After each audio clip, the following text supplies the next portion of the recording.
Zero matrix की command बताएं।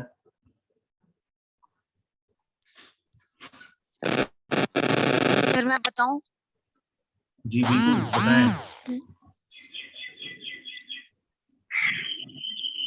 बताएं। किसी कमांड जीरो मैट्रिक्स की जीरो लिख के पैरेंथेसिस के अंदर एन एम एन एम को मैन भी लिख सकते हैं। ये एम एन इसका और क्या है? अगर स्क्वायर मैट्रिक्स सर हमारी मर्जी, अगर हमने स्क्वायर मैट्रिक्स बनाना है तो सिर्फ एन लिखेंगे, हम और अगर रेक्टेंगुलर मैट्रिक्स बनाना है 3/4 मैट्रिक्स 0/0 ऑर्डर होगा उसका। Of course M N matrix का ऑर्डर होगा। सो 3/4 मीन के 3 रोज एंड 4 कॉलम की मैट्रिक्स आप बनाना चाह रहे हैं। सर। चलिए,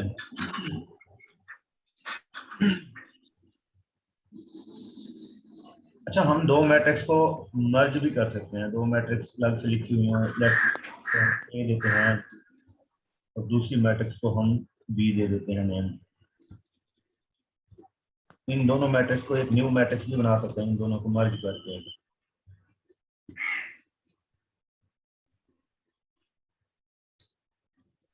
ठीक है, हम एक मर्ज मैट्रिक्स भी बना सकते हैं, दो मैट्रिक्स को कंबाइन भी कर सकते हैं। क्लियर? ओके, अब मुझे ये बताएं, यहाँ पे अगर हमने एक रो चेंज करनी हो, और ये तो मैंने मैथड नहीं पढ़ाया। सर ये कैसे मर्ज किया है मुझे नहीं समझ। ये देखिए, हमने एक मैट्रिक्स को ए का नेम दे दिया, दूसरी मैट्रिक्स को बी का नेम दे दिया। अब हम इनको एक न्यू मैट्रिक्स देना चाह रहे हैं, M equal to bracket A space B bracket close. तो ये एक कंबाइंड मैट्रिक्स बन जाएगी। जी सर समझ आ गई। क्लियर? ओके जी सर क्लियर हो। ओके, मैं यहाँ पे चाहता हूँ ये जो सेकंड रो और उसका जो सेकंड एलिमेंट है, सेकंड रो का सेकंड एलिमेंट ये रिप्रेजेंट कराना है, तो क्या कमांड रहेगा? ए लिखेंगे फिर M2 ए पैरेंथेसिस में कॉमा नहीं सेमी कॉलन आएगा 2:2 नहीं कॉमा आएगा। कॉमा आएगा। कॉमा आएगा। कॉमा आएगा जब आपको एक वेरिएशन के लिए आता है ना कॉलम के लिए। सिंगल एलिमेंट रिप्रेजेंट कराना हो तो तब आप इस एक एलिमेंट में कॉमा आएगा, और अगर पूरी रो या वो करवाना होगा उसमें कॉलन आएगा। गुड। जी। जब पूरी रो, लेट्स सपोज हम जी, 2 लिखते कॉलम। हैं, तो पूरी रो के लिए हम कॉलम लगाएंगे और वो आपकी पूरी रो रिप्रेजेंट हो जाएगी ए मैट्रिक्स की। अगर आप जी सर। एम लिखते हैं सेकंड रो और कॉलम लगाएं तो वो एक कंप्लीट रो आपके पास रिप्रेजेंट हो जाएगी। इट मीन कि आपको रोज का पता है कि रोज को कैसे हम इंडिकेट कर सकते हैं। तो अगर आपको रोज का पता चल जाए कि रोज कैसे हम रिप्रेजेंट करा सकते हैं, तो हम उसमें रो ऑपरेशन भी लगा सकते हैं। रो ऑपरेशन का पता है क्या होता है? Yes sir. रो ऑपरेशन के Yes, रिलेटेड sir. क्वेश्चन किए थे कोई? जी सर। कौन कौन से मेथड पढ़े थे रो ऑपरेशन से रिलेटेड?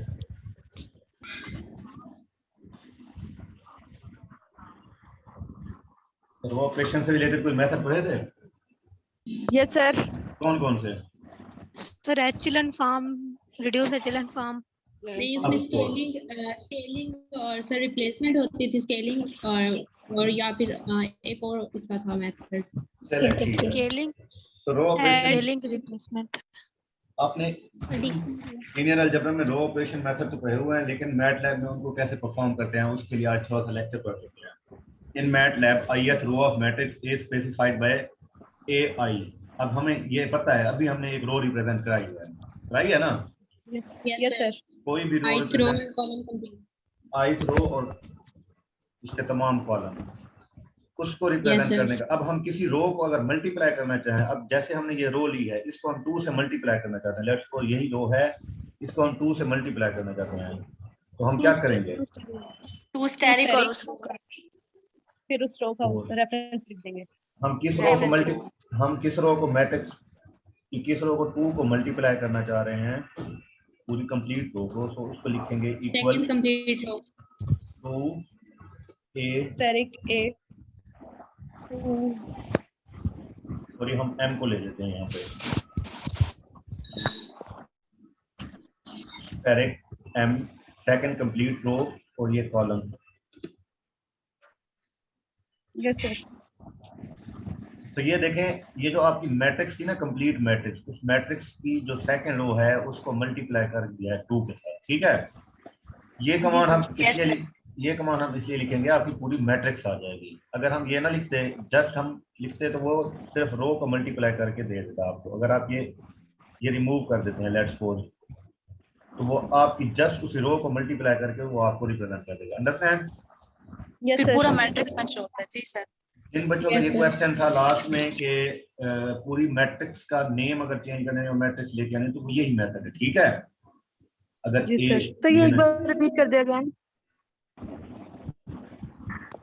अगर हम किसी मैट्रिक्स, कंप्लीट मैट्रिक्स भी चाहते हैं कि मैट्रिक्स भी रिप्रेजेंट हो और उसके किसी रो की एक रो को किसी नंबर के साथ मल्टीप्लाई भी करना चाह रहे हैं, उसके लिए हम ये वाली कमांड यूज करते हैं, मैट्रिक्स एम, उसकी सेकंड रो पे ऑपरेशन लगाना है। इसका मतलब सेकंड रो पे कोई ऑपरेशन लगा रहे हैं, इक्वल टू, क्या ऑपरेशन लगा रहे हैं, 2 से मल्टीप्लाई करें मैट्रिक्स एम की सेकंड रो पे।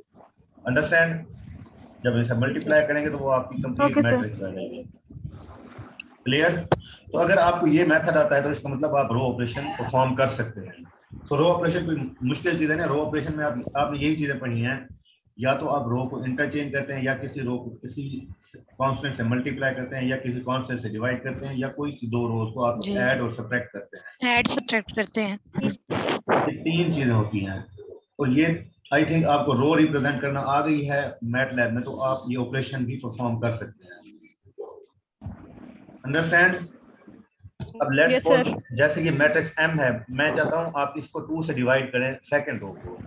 अब देखें ये मैट्रिक्स एम आपके पास क्या रिप्रेजेंट कर रही है, डायगोनल एंट्रीज में फर्स्ट 3/3 मैट्रिक्स है, उसकी डायगोनल एंट्रीज में 1 4 1 आ रहा है, यही आ रहा है ना।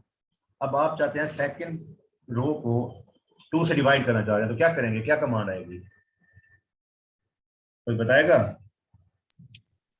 Sir, जी 1 by सर। 2. कौन सी रो को सेकंड रो डिवाइड को, करना है? सर सेकंड हम Second row. ऐसे ही लिखेंगे, अगर पूरा 1 मैट्रिक्स by 2 आ लगाते जाएगा। हैं एम, ऑफ कोर्स सर वही 1 by 2 नहीं आएगा। ऑफ कोर्स सर वही जो, स्टार्ट में फिर 1 by 2. चले मेरी बात सुनो, ये जो हमने मैट्रिक्स जो पीछे ऑपरेशन लिया है वही लेना है, यहाँ से हमने 2 को खत्म कर देना है और डिवाइड कर देना है 1 by 2 से चेंज कर देंगे। बाय 2 से डिवाइड कर देंगे पूरी। इसका मतलब m2 मतलब सर ऐसे ही एम लिख 1 के by ना 2 जिस तरह आप लिखे /2 लिख देंगे, /2 लिखेंगे और वो आपका उस रो से डिवाइड हो जाएगा। क्लियर? डिवाइड हो और जाएगा। सर अगर हम Yes, sir. मल्टीप्लाई Yes, करेंगे sir. तो हमें उसको भी ब्रैकेट में लिखना पड़ेगा ना, अदरवाइज वो 1 से ही होगा डिवाइड। मैं समझा नहीं, बच्चे क्या कह रही हो, दोबारा। सर मतलब अगर हम मल्टीप्लिकेशन करते हैं 1 by 2 से, तो उसमें भी हमें मल्टीप्लिकेशन यूज करनी पड़ेगी, मतलब स्लैश यूज करनी पड़ेगी और ब्रैकेट भी यूज करनी पड़ेगी फिर हमें। ऑफ कोर्स, अब देखिए ना, जैसे हमने ये मल्टीप्लिकेशन का ऑपरेशन लगाया था, ये देखें, ये मल्टीप्लिकेशन के Yes. ऑपरेशन में हम सिर्फ रो को मल्टीप्लाई कर रहे हैं। हाँ, मैट्रिक्स को भी मल्टीप्लाई कर सकते हैं किसी कांस्टेंट के साथ। ये m है, आप m को किसके साथ मल्टीप्लाई करना चाह रहे हैं, 2 कंप्लीट m, वो static पूरी function मैट्रिक्स है। को, आपने पूरी मैट्रिक्स को किसी कांस्टेंट नंबर से मल्टीप्लाई किया है, ठीक है। Yes, sir. Yes, sir. Okay, तो ये ऑपरेशन है। अब देखिए, आपके पास ये मैट्रिक्स m आई हुई है 2, देन सेकंड रो में सेकंड एलिमेंट 4, फिर थर्ड रो में 2 है। अब लेट्स सपोज आप इस पे 2 रोज को ऐड करना चाह रहे हैं, कैसे करेंगे? देखिए, इसकी कमांड मैं आपको यहाँ पे इन जनरल लिख देता हूँ, ith रो। अब कॉलम के लिए हम क्या लगाते हैं, कॉलम। जब कॉलम को हम एक्सक्लूड करना चाहते हैं तो हम कारण लगा देते हैं, इसका मतलब ये कंप्लीट रो हम ले रहे हैं, ठीक है। इक्वल, अब आप कोई सी 2 रो ऐड करना चाह रहे हैं, लेट्स सपोज a, मैं कहता हूँ आप i रो, एंड इसको ऐड करना चाह रहे हैं 2 time multiply by a j रो के साथ। अब आप मुझे बताएं, यहाँ से ये आपको सारी चीजें मैंने एक्सप्लेन कर दी। अब आप यहाँ यहीं से कोई एक रो ऐड करते हैं, लेट्स सपोज हम फर्स्ट रो और सेकंड रो को ऐड करते हैं, तो क्या लिखेंगे, a2 फर्स्ट रो लिखेंगे। यहाँ पे फर्स्ट रो को किससे ऐड करना चाह रहे हैं, जिस रो पे आपको ऑपरेशन दिया है, लेट्स सपोज आप फर्स्ट रो में कुछ ना कुछ ऐड करना चाह रहे हैं। आवाज आ रही है? Yes sir. अब यस सर। फर्स्ट रो में कुछ ना कुछ ऐड करना चाह रहे हैं तो ऑपरेशन वही लिखेंगे फर्स्ट रो। अगर आप सेकंड रो में ऐड करना चाह रहे हैं तो यहाँ पे सेकंड रो में आपकी चीजें रिप्लेस कर देगा। अगर आपको याद हो तो आप इस तरह के कुछ ऑपरेशन लगाते थे, याद हो तो इस तरह के ऑपरेशन लगाते थे। R1 को R3 से रिप्लेस करते हैं, yes yes sir. Yes sir. R1 + 5 R2 करते हैं तो वो R1 में ही आपकी रिप्लेसमेंट कर देता है। ऐसा करते थे ना? Yes sir. तो जी यही सर। चीज हम R1 में ही रिप्लेसमेंट करना चाह रहे हैं तो यहाँ पे R1 लिखेंगे, कॉमा कॉलन इक्वल टू, इस ऑपरेशन लगाए। अब आप क्या करना चाह रहे हैं? रो 1 को किस में ऐड करना चाह रहे हैं? A1 प्लस मल्टीप्लाई बाय 2 रो, जरूरी है यहाँ पे 2 ले, कोई भी नंबर ले सकते हैं, कांस्टेंट कुछ भी ले सकते हैं, ठीक है। तो यहाँ पे लिखते हैं लेट्स सपोज हम सेकंड रो में ऐड करना चाह रहे हैं तो हम क्या लिखेंगे? A2 colon. तो ये हमने A मैट्रिक्स ली है, उसके करस्पॉन्डिंग ये आ गया। अगर हम इसी M पे यही ऑपरेशन लगाना चाह रहे हैं तो हम यहाँ पे लिखेंगे M, क्योंकि A मैट्रिक्स हम ऑलरेडी डिफाइन कर चुके हैं तो ये ऑपरेशन किस पे लगाया है? मैट्रिक्स A पे। अब हम M पे लगाते हैं तो वो आपकी M वाली मैट्रिक्स में देखें फर्स्ट रो में ही उसने एडिशन कर दी है। क्लियर हुआ बच्चों? आई थिंक नहीं हुआ। चलिए दोबारा सुनिए। अब आप देखें, अब आप चाह रहे हैं कि आपकी जो थर्ड रो है, थर्ड रो में आप फर्स्ट रो को ऐड करना चाह रहे हैं। मीन कि आप किसमें चेंजिंग लाना चाह रहे हैं? थर्ड रो में। अंडरस्टैंड? थर्ड रो में। Yes sir. तो हम क्या लिखेंगे? M third row colon equal to M3 colon plus M1 colon. Good, M1 colon. तो देखें आपके थर्ड रो में चेंजिंग आ गई। क्लियर? फर्स्ट रो ऐड हो गई है। फर्स्ट रो थर्ड रो में ऐड हुई है, ठीक है, और थर्ड रो आपकी न्यू रो में आ गई है। Yes sir. सबको क्लियर है? सबको बच्चे सबको क्लियर है? Yes sir. यस सर, अच्छे से क्लियर है। एक्सेप्ट इकरा, बाकी बताएं। इकरा और आसिया, शादिया, जी सर, एंटोनिया, क्लियर हो गया। क्लियर हुआ है? क्लियर है। यस जी सर। चलें। जी सर। तो ये है एलिमेंट्री रो ऑपरेशन, कोई मुश्किल काम तो नहीं है ना? आप ये एलिमेंट्री रो ऑपरेशन यूज करके आप एचलन फॉर्म बना सकते हैं किसी मैट्रिक्स की? Yes sir. Yes sir. Sir बना सकते हैं। श्योर? चले, गुड हो गया। अब मैं एक मैट्रिक्स लेता हूँ A इक्वल, मैं इसको ले लेता हूँ मैजिक मैट्रिक्स। अच्छा, मैजिक की कमांड बताई थी मैंने आपको? Yes sir. मैजिक लिखते हैं ना, मैजिक वो रैंडम कोई भी 3x3 की मैट्रिक्स आपको बना देगा, ठीक है। अगर 3 लिखेंगे, 5 लिखेंगे, 4 लिखेंगे, आई थिंक मैंने बताया था। और तो 5 की बना देगा ऑफ कोर्स। और मैंने ये भी बताया था मैजिक अगर यहाँ पे हम 15 लिखते हैं तो वो 15 एलिमेंट लेगा। सर मैजिक के अंदर वो एलिमेंट्स अपनी मर्जी के लेगा। हाँ, मैजिक में ना एलिमेंट रैंडम लेगा, कोई भी ले सकता है अपनी मर्जी से, ठीक है। ये देखें, ओके। अब मैजिक मैट्रिक्स आ गई। आप इस पे मेथड लगाना चाह रहे हैं कि रिड्यूस रो एचलन फॉर्म, सॉरी एचलन फॉर्म लगाना चाह रहे हैं, तो क्या करेंगे? एचलन फॉर्म में क्या होता है? फर्स्ट एंट्री 1 होती है, उसके करस्पॉन्डिंग नीचे वाले दोनों एलिमेंट 0। पिवट एंट्री जो आपकी 1 होनी चाहिए और बाकी दोनों की 0 होनी चाहिए। फिर ये वाली पिवट एंट्री 1 और ये 0, फिर ये 1। यही होता है ना एचलन फॉर्म? याद नहीं है? मैथ भूल गए हैं? सर याद है। सर याद है एचलन फॉर्म। समझ में आ रही थी सर एचलन फॉर्म में ना फर्स्ट रो का जो फर्स्ट एलिमेंट है वो नॉन जीरो होना चाहिए और उसके नीचे जो सेकंड और थर्ड Yours रोज के नॉन जीरो होना चाहिए, Zero. ओके और सेकंड रो का सेकंड एलिमेंट नॉन जीरो, उसके नीचे वाला बेशक जीरो, और थर्ड रो का थर्ड बेशक नहीं, थर्ड हो रो का zero. थर्ड एलिमेंट जीरो हमेशा हो। हमेशा या सर चलें और सर रिड्यूस एचएलएन फॉर्म तो आइडेंटिटी फॉर्म में होती है ना, किसी मैट्रिक्स के Yes. आइडेंटिटी फॉर्म को उसके रिड्यूस Yes. एचएलएन फॉर्म कहते हैं। Of course. Yes sir. चलें अभी किसी एक बच्ची का मैंने थोड़ा सा सवाल सुना था कि वो समझिए वो बात करे। कौन सी बच्ची थी?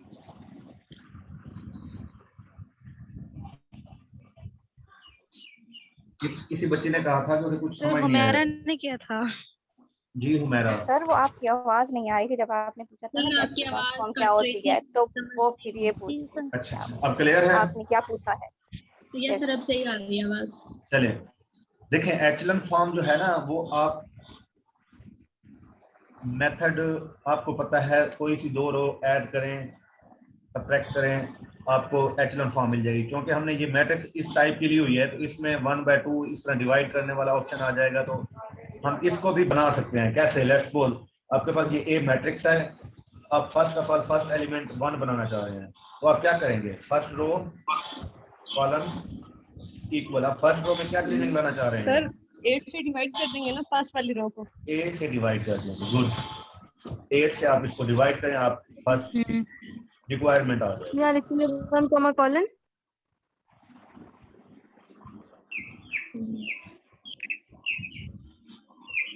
अब ये देखें ये 8 से डिवाइड किया आपका ये आंसर आ गया, क्योंकि इसने पॉइंट में, कंप्यूटर जो है ना आपको पॉइंट्स में आंसर देता है, इस वजह से पॉइंट्स में आ गया। ठीक है, Yes, sir. Yes, sir.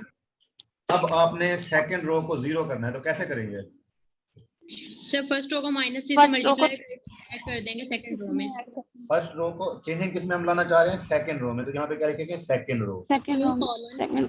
Colon A2 equal, colon is equals to A2 colon good, A2 colon static Mine. -3 3 static into yes -3 A static A1 colon. Colon. Colon. तो देखें आपकी सेकंड रो चेंज हो गई। First clear? Element Yes sir. अब यही चीज आप third में कर दें। थर्ड में किससे? 4 से मल्टीप्लाई करेंगे हम, क्योंकि 0 करना है ना हमने yes फर्स्ट को। तो देखें आप ये फॉर्म आ गई।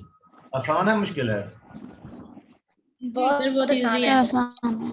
चलें आसान है, तो अब मुझे ये बताएं कि हम ये जो सेकंड रो है इसके सेकंड एलिमेंट को 1 बनाएंगे, कैसे बनाएंगे?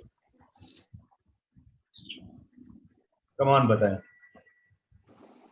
इसको 1 बनाना है, इसको 1 बनाना है, इसको सर और 4 से डिवाइड कर Sir, A2 comma colon is equal to A2 comma colon equal to 8 A2 जी। 2 comma colon divided by 4 divided by 4। dash. अब आपने यही लिखना है, डिवाइडेड बाय 4 6 2 5 सर इस 0, पूरी वैल्यू से डिवाइड नहीं करेंगे तभी 1 आएगा आई थिंक. तभी 1 आएगा। पूरी वैल्यू से और डिवाइड से- करेंगे। नहीं 6 4.625 क्लियर? 4.6. 4.6250 ओके। 4.625. अब इसको क्योंकि आप एचलन फॉर्म में लेना चाह रहे हैं, तो थर्ड इसके बिलो जो एलिमेंट है उसको 0 करना है, तो क्या करेंगे? Second row 8.5 -8.5 A3 comma colon -8.5 से मल्टीप्लाई करके इसमें minus 8.5 static 8.5 steric static A2 colon A3 colon. comma colon 2. 2 क्या? second row में कर yes 2 2 ठीक है आएगा 2 2 and colon 2 comma colon yes sir 2 Good. comma colon. तो ये देखें ये आपका 0 बन गया। अब आपने उसको 1 करना है तो -9.7297 से डिवाइड करेंगे तो वो आपका 1 हो जाएगा। क्लियर? ये Yes, sir. आपको एचलन फॉर्म, ये आपकी एचलन फॉर्म आ गई। अब यहाँ पे इसकी एचलन फॉर्म मैंने इस वजह से कराई है कि क्योंकि एचलन की कोई डायरेक्ट कमांड नहीं है। जो पुराने वर्जन है, आई थिंक जो 21 है शायद, उसमें मैंने अब कमांड डाल दी होगी, तो मैं देखूंगा मेरे पास अभी ओल्ड वर्जन है। अब आपके पास अगर मैट्रिक्स हो ना, उसकी रिड्यूस रो एचलन फॉर्म कैसे बनाएंगे वो बताएं। ऐसा अपर ट्रायंगल को भी 0 कर देंगे, Yes, sir. बाकी जो इसको values हैं मतलब उनको भी आइडेंटिटी मैट्रिक्स बना देंगे। ट्रायंगल को भी 0 कर देंगे, तो आइडेंटिटी Zero मैट्रिक्स कर बना देंगे। देंगे। चलें ठीक है। अब लेकिन इसको हम राइट से लेफ्ट की तरफ करेंगे स्टार्ट 0 1। ऑफ कोर्स राइट से लेफ्ट की तरफ जाएंगे। चलें, अब ये एक मैट्रिक्स आ गई, मैजिक मैट्रिक्स दोबारा मैंने ले ली एक ही। अब मैं चाहता हूँ आप इसकी रिड्यूस रो एचेलॉन फॉर्म निकालें, तो क्या करेंगे, सारे ऑपरेशन लगाएंगे, ऐसा करेंगे ना। Yes, sir. लेकिन इसके लिए आपको इतनी मेहनत करने की जरूरत नहीं है, आपने जस्ट लिखना है m इक्वल टू ए लिखें, आपको रिड्यूस एचेलॉन फॉर्म इसकी बना के देगा। अंडरस्टैंड? क्या कमांड है, रिड्यूस रो एचेलॉन फॉर्म। ये देखें RREF, reduce row echelon form, ठीक है। और जिनके पास न्यू वर्जन है, जो जिन्होंने मोबाइल में यूज किया हुआ है, वो RF जो एचेलॉन फॉर्म है RF भी लिख सकते हैं। Row reduce echelon form. ये रिड्यूस एचेलॉन फॉर्म होती है, लेकिन ये इसमें मेरे सिस्टम में डिफाइन नहीं है, ये ओल्ड वर्जन है। जो जिनके पास मोबाइल है उसमें चेक कीजिएगा, शायद उसमें आप डिफाइन कर दिया हो, ठीक है। जी सर। Yes, sir. तो रिड्यूस रो एचेलॉन फॉर्म के लिए आपका ये मेथड आता है, लेकिन अब आपको इसकी समझ क्लियर नहीं आएगी यहाँ पे। इसको समझने के लिए पहले हम अब जो टॉपिक बनाए हैं उस पर चलते हैं। चलें जी, ये जो सारी चीजें मैंने आपको यहाँ पे लिखी हुई हैं, ये सारी चीजों की प्रैक्टिस करा दी है आपको, Yes, ठीक sir. है। अब यहाँ पे किसी का कोई क्वेश्चन हो, ये ना हो कि आप कहें कि मैंने स्लाइड पढ़ा दी और आता कुछ नहीं है। मेरे ख्याल में बंदा प्रैक्टिकल ज्यादा सीखता है बजाय पढ़ने के। जी सर, ये बात तो तो है। प्रैक्टिकली अगर आप नोट करते गए हैं तो ये चीजें आपको जो चीजें मैंने लिखी हुई है, यही चीजें मैंने वहां पे करवाई हैं आपको, ठीक है। Yes, sir. Yes sir. तो ये मैंने आपके लिए लिखी है, नहीं तो मैं वहीं पे ही काम करवाता रहता है ताकि आपको याद रहे। ओके, तो ये तो हमने मेथड अभी तक पढ़ा है, 2 रोज में ऐड करना, सब्ट्रैक्ट करना, मल्टीप्लाई करना, डिवाइड करना, या फिर 2 रोज को ऐड करना, यही चीज की है। हमने 2 रोज को इंटरचेंज नहीं किया, ये वाला मेथड हमने नहीं किया। Interchange Yes, sir. कैसे करेंगे? Yes sir. इंटरचेंज करने का मेथड है, फर्स्ट हम यहाँ पे ए मैट्रिक्स ले आते हैं, ए मैट्रिक्स आ गई। अब हम चाहते हैं रो 4 को रो 1 के साथ इंटरचेंज करें। तो उसकी कमांड सिंपल सी है, ये कमांड हमने पहले भी की थी। जस्ट आपने कौन सी रो लेनी है, रो 1 के साथ किसको इंटरचेंज करना है, 4 को। जस्ट आप यहाँ पे लिखें 4 लिखें, उसके बाद कॉलन लगाएं इक्वल। अब आप जो इंटरचेंज करना चाह रहे हैं वो लिखें 4 1, इसका भी लिख सकते हैं 4 1 कॉलन। देखें इंटरचेंज हो गई।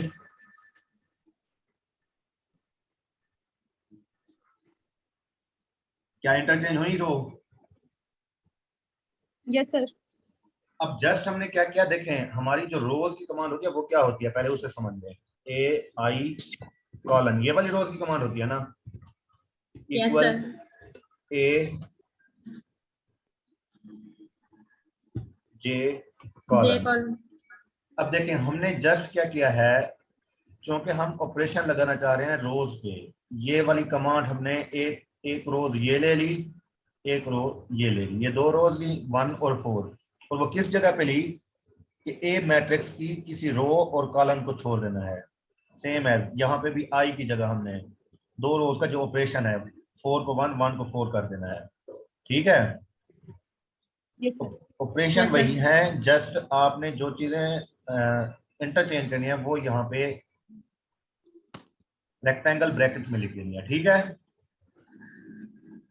Yes, sir. तो इसी तरह आप यही जितने भी ऑपरेशन हमने रोज पे किए हैं, यही ऑपरेशन आप कॉलम पे भी कर सकते हैं। अंडरस्टैंड? कॉलम के लिए क्या करेंगे, यहाँ पे सेमीकोलन लेंगे यस सर, और बस यहाँ फर्क ये होगा कॉलन पहले आएगा। कॉलम पहले आएगा, तो यहाँ पे आप अपना ऑपरेशन लिख देंगे, कोई भी ऑपरेशन लिख देंगे। क्लियर? अब सबको क्लियर है ये सारी चीजें? Yes, sir. Yes sir. जी सर। Yes sir. चले गुड।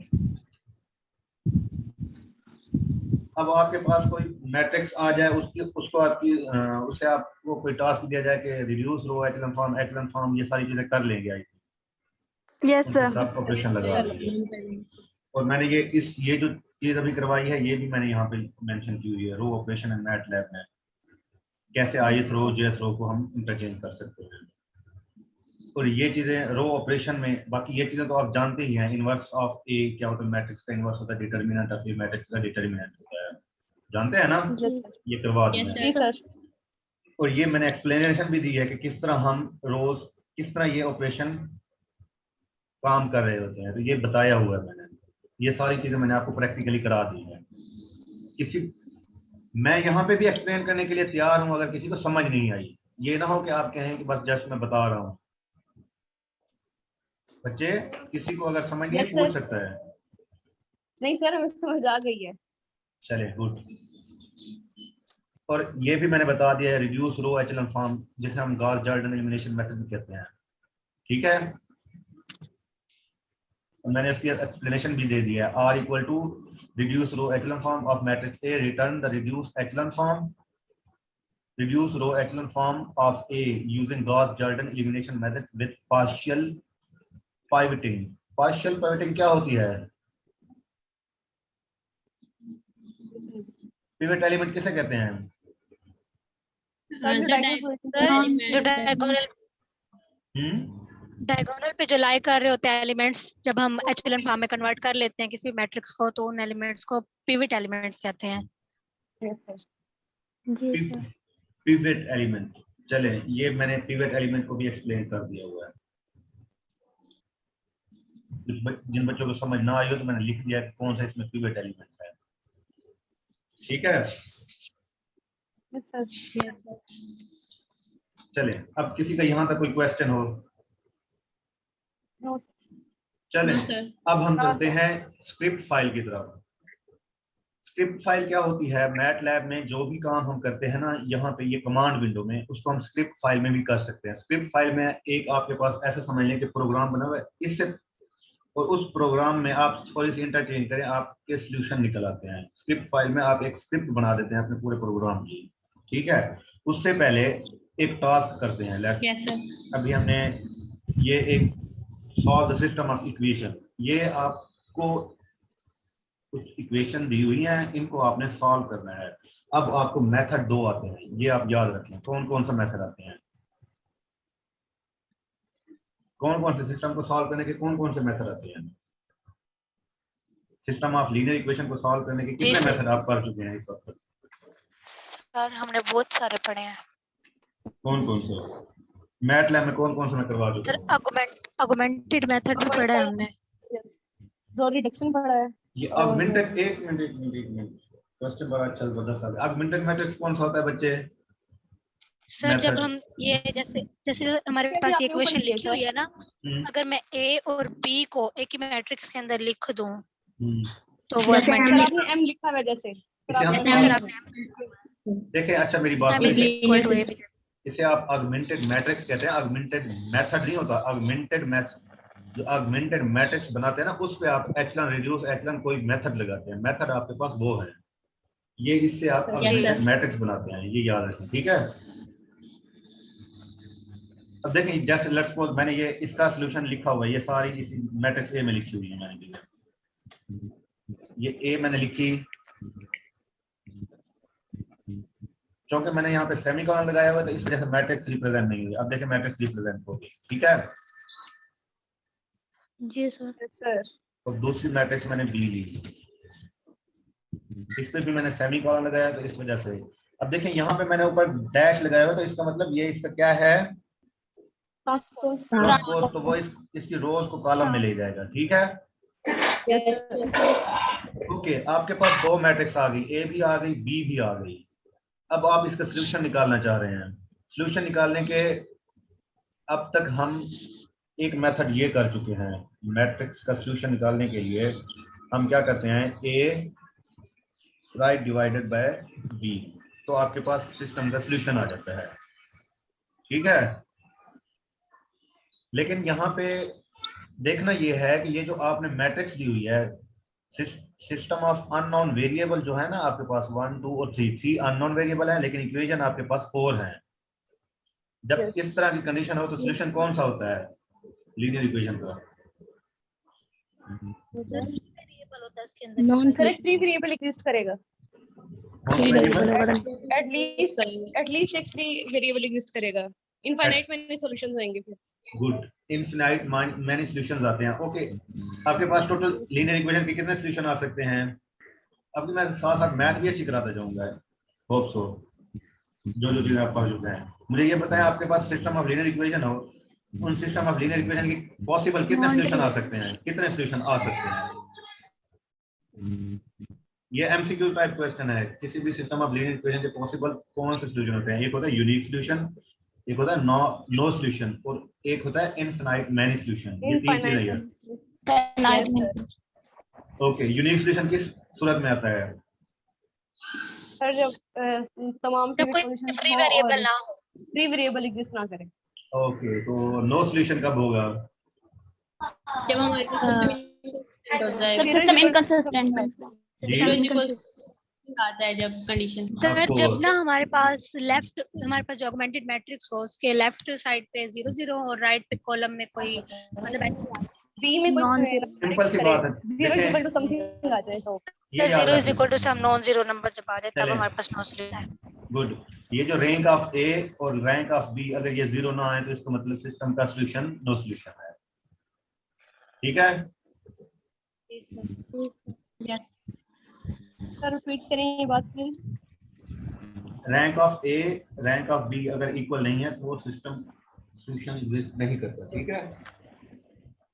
Yes sir. ओके, तो एक मेथड ये है। अभी हमने रिसेंटली रिड्यूस रो एचेलॉन वाला मेथड पढ़ा है। तो हम जस्ट क्या करते हैं, हम एक न्यू मैट्रिक्स बनाते हैं। तो किस तरह मैट्रिक्स बनाते हैं? ए एंड बी की, इन दोनों की एक मैट्रिक्स। अब ये कौन सी मैट्रिक्स बनेगी? ऑगमेंटेड मैट्रिक्स बनेगी। ये आपकी ऑगमेंटेड कौन सी मैट्रिक्स बन गई? ऑगमेंटेड। Augmented matrix. अब आपने इस पे just reduce row echelon method लगा देना है। Reduce row echelon method M पे लगा देना है, आपके पास सॉल्यूशन आ जाएगा। देखें ये क्या आया है आपके पास? ये मैं आंसर दे दूंगा। x1 plus x2 plus 2x3 equal to 4 आया है, और x1 plus 3x3 equal to 2 आया है। ये सॉल्यूशन आया है आपका। x1 प्लस 3x3 इक्वल क्या आया है? 2। Yes sir. और दूसरा आपका क्या आया है? x2 plus 2x3 is equal to 4. 2x3 equals to 4. x2 plus 2x3 2x3 is equal to 4। तो ये देखें आपके पास कौन सा सॉल्यूशन बन रहा है? इनफिनाइट मैनी सॉल्यूशन बन रहा है? बन रहा है कि नहीं बन रहा है इनफिनाइट मैनी सॉल्यूशन? नहीं समझ आई? चले मैं समझा Yes, देता हूं। sir. सर बन रहे हैं क्योंकि x3 और x4 जो है वो फ्री आ रहे हैं। x2 4 minus x3 4 free variable है. 2x3 x3 फ्री वेरिएबल आ गया इस तरह से।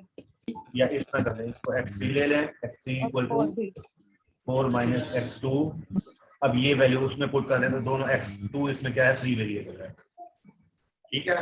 Yes sir. तो देखें अब आपको मेहनत करने की जरूरत नहीं पड़ी। आपने just reduce row echelon form लिखी और आपके पास सॉल्यूशन आ गया। क्लियर?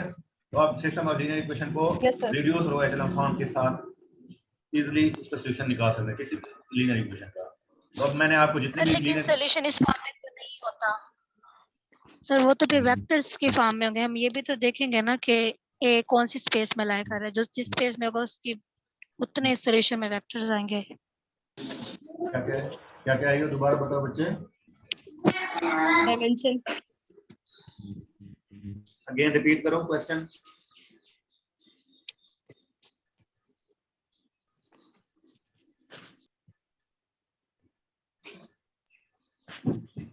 क्वेश्चन रिपीट करो बच्चे। सर मैं ये कह रही हूँ कि इसका आंसर इस फॉर्म में तो नहीं होगा। वो तो बेसिस का सेट बनाए हैं हम, सेट बनाए वेक्टर्स का। इस फॉर्म में होगा ना जब हम रिड्यूस रो ऑगमेंटेड मैट्रिक्स बनाते हैं, ऑगमेंटेड मैट्रिक्स से हम reduce row echelon sir form reduce लगाते एचेलॉन हैं। फॉर्म आपने निकाल लिया ना, इसके बाद हमारे पास इक्वेशन बन रही है। ऑफ कोर्स इक्वेशन बनी इस सिस्टम का। देखो कोई आप एक ऐसी इक्वेशन बताएं जिसका यूनिक सॉल्यूशन आता हो, आपको उससे इजीली समझ आएगा। ये जो हमने सिस्टम लिया हुआ था ना, ये हमने लिया हुआ ऐसा था जिसका सॉल्यूशन ही इनफिनाइट मैनी सॉल्यूशंस होते हैं। जी सर। ठीक है, लेकिन सर इनफाइनाइट मैनी सॉल्यूशंस को भी हम वेक्टर लिख के और बाहर एक वेरिएबल या नंबर लिख के उसके मल्टीपल के तौर पे हम लिखते थे। वो वेक्टर फॉर्म होता है। यही मैं कह रही हूँ कि इसका आंसर वेक्टर फॉर्म में आता है लीनियर अलजेब्रा में, जहाँ